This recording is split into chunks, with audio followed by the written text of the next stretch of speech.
Okay? You are a freaking clown. Yeah, and you're a pregnant That's whore. what you are. And you're a pregnant whore. No! What? No. Please, Jasmine. What, Jasmine? Okay, guys. It's okay. Okay. It's okay. No, no, it's okay. It's okay. It's okay. It's okay. I got it. No, no, no. It's okay. It's okay. No, it's okay. What the is wrong with him? Say it in my face. I just did. As I was hearing this whole open relationship situation coming into light, and then I was seeing who this guy Matt was and who he was to Jasmine already at that time, I just knew that this was all a plan for Jasmine to be able to be with Matt. I couldn't care less about his opinion. His marriage didn't work well. Neither did yours. And yes, so what? Mine looks a lot better than yours, though. I take accountability. For what? For my marriage not working. So you take accountability. So you take accountability for cheating on your husband and getting pregnant by another guy. Christ.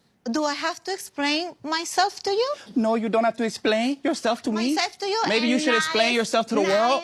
Outfit, by the You are way. a cheating wife. You look exactly. You are a cheating wife. You are a clown. Why is it so hard for some people to take accountability for their actions, especially when it comes to infidelity?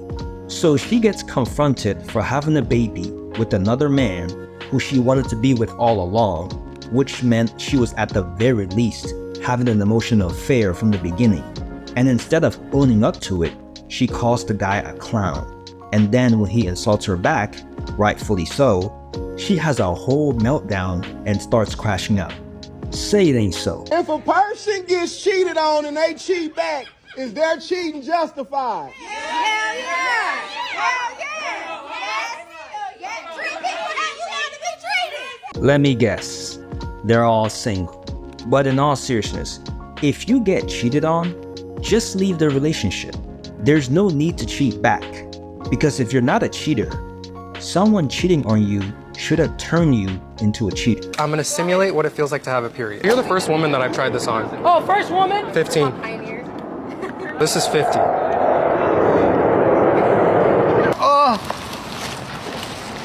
Oh. 60. You don't feel it? This guy's overreacting. 100% this guy's overreacting. And I'll go even further. And I don't care if I piss off a bunch of women when I say this.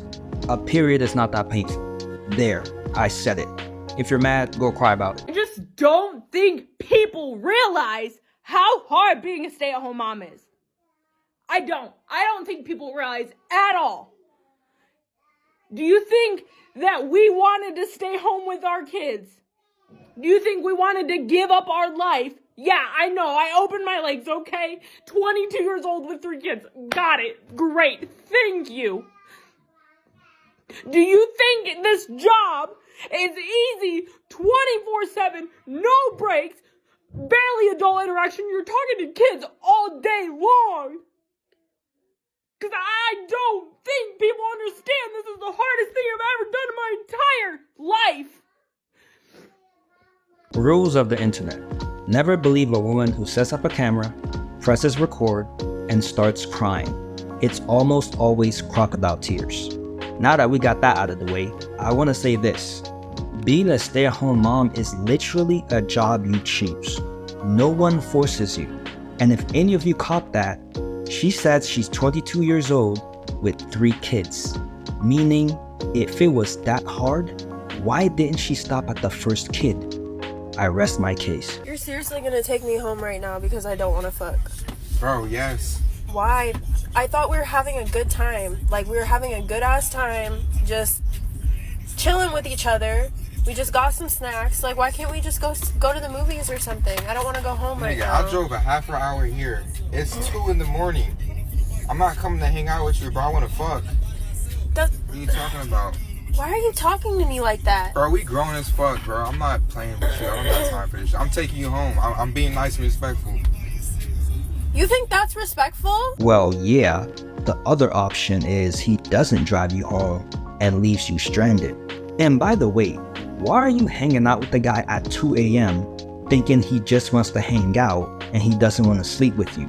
You're either incredibly naive or most likely you know he wants to sleep with you, but you friend zone him so you can manipulate him to do what you want.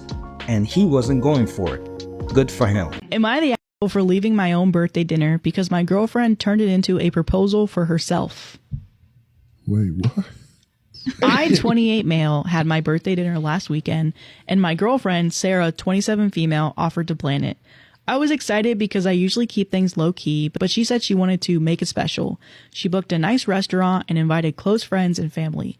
Everything was going great until it was time for dessert. The waiter brought out a cake, but instead of my name, it said, "Will you marry me, Sarah?" I was completely blindsided. Sarah got all teary-eyed and turned to me and said, "Well, this is the best surprise ever, right?" Everyone around us started clapping and her friends were filming. I just sat there stunned. She took my silence as hesitation and started going on about how she knew I wasn't big on grand gestures, but she can't wait anymore, and she said that she took matters into her own hands. At that moment, I stood up and said, "This is my birthday. If you wanted a proposal, you should have talked to me about it first." And then I grabbed my stuff and I walked out. Sarah was mortified, and her friends blew up my phone, calling me an for embarrassing her and ruining the night. She even said I humiliated her when she was trying to do something romantic. Romantic for who? You mean romantic for you? Because it clearly wasn't for him. This is some super narcissistic thing to do on somebody else's birthday. And to make matters worse, all her friends started blowing up this guy's phone, calling him an a-hole. See, he's better than me, because I would have started blocking everybody. You would have to call me Block Boy. Women can literally do anything, but we just let a man do it for us. You can do anything? Yes, we can. We can protect, provide. We're independent. We just let a man do it for us. So who built all the buildings you're looking at right now? I don't know. Can you name some men architect for me? No, but what gender built it, do you think? I don't fucking know. How about all the plumbing lines in the entire city? Can you name the men who built the plumbing for me? Can you name the men? No, but it was men. Can you name the men, though? I can't name their names, but it was a group of men. The top G's? I don't know. Okay, I'm over this conversation. No. How about your phone? Who invented your phone? Steve Jobs. Behind every man is a woman. Behind every man is a woman. That's all I'm saying. But what's that woman providing to that man? Are you serious? Yeah. Without us, men have no fucking food, no cleanliness, no anything. Men hunt for food. Men provide nothing. That's all. Men pay for the food. Delete this video. What? Because you're not putting this on the internet. But men ain't shit. That's all I'm saying. Men are shit. You don't like men? I don't. I hate men. Toodles. I really wish we can gather up all the women who think like this about men and test their theory. They think men provide nothing, men built nothing, they don't need men. Okay, let's test that theory. Obviously, we can't send these women to an alternate Earth or separate dimension, but I would love it if every woman who thinks they don't need men had to go on that TV show Survival Island with Bear Grylls. Because if there's anything that makes people more grateful and humble, it's going through hardship. Me and my wife, we've been beefing a little bit, right? Been, you know what I'm saying? She's been mad at me. We've been beefing. And can you imagine beefing, but she still got to take care of me? Like, she's so mad at me because we've been beefing, you know what I'm saying? And fighting and shit, but she had to take care of me. That's when you know if it's that real true love, is when you get sick, but during the sickness, y'all beefing mad. She mad at me and everything, but I can't do nothing for myself, and she had to take care of me. And so not just take care, like getting up multiple times in the middle of the night, putting towels on your head, making sure you had water, making sure you had medicine, checking my temperature, calling, taking care of everything. Calling my business partner, letting them know, hey, if Dre don't answer his phone, this is why. She did everything. Handling business, took care of everything while all being mad at me. See, folks, this is what a relationship actually looks like. Both parties taking care of each other and holding it down when the other party can't. And it doesn't matter if you just had an argument or if you're upset. You still uphold your duties and responsibilities to each other. So if you're with the woman who won't cook, clean, or sleep with you because she's upset, that's not a good woman. It would be the same if you're with the man who only protects and provides, only when he feels like it. Men are supposed to correct the energy of a woman, not match the energy of a woman. All right? Y'all hear me? Do y'all hear me? Because if I'm walking around acting petty, ignoring you, like I want to beef with you, you supposed to grab me up and say, hey, listen, we ain't doing none of that.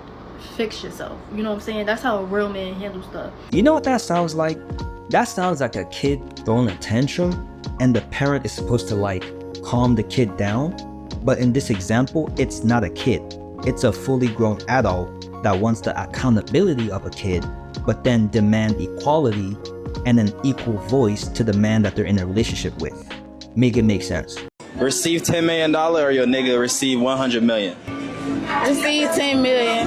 My man receive 100 million because he gonna give me some. What you mean? That's that nigga like that. What you think? Give me my 10. That's that. Yeah. How much for the nigga? 100, but okay. He probably lied and tell you he got 2, if even a million. Right, yeah, give me my money. This is such a great question because it gives you great insight into how much these women trust their boyfriends. Like, seriously, what type of guy are you picking to be in a relationship with where you wouldn't choose for him to get the 100 million? Or maybe you don't trust the guy because you're untrustworthy yourself. Who should pay on the first date? Okay, simple answer, the person who asked the person on a date. Okay. That's, I think, the go-to. If ever in doubt, that's the answer. I do think, like, men should pay on the first date. Okay. I think the woman has done enough, you know? She got ready, she, like, fought through life, she's sitting in front of you, just, like, pay for the first date. There's so much to talk about here. First, don't date a woman with this type of mindset, that her existence and beauty is enough that men should start paying for everything and doing everything for her. Women with that type of mindset typically have a terrible personality and poor character. Second, saying whoever asks for the date should pay would only make sense if males and females were asking each other out at similar rates. They're not. Men are asking women out like 95% of the time, so it's a bit disingenuous to say that. But to each their own. Everyone has an ick, right? What is yours? I don't believe in X. They don't exist. I like this one.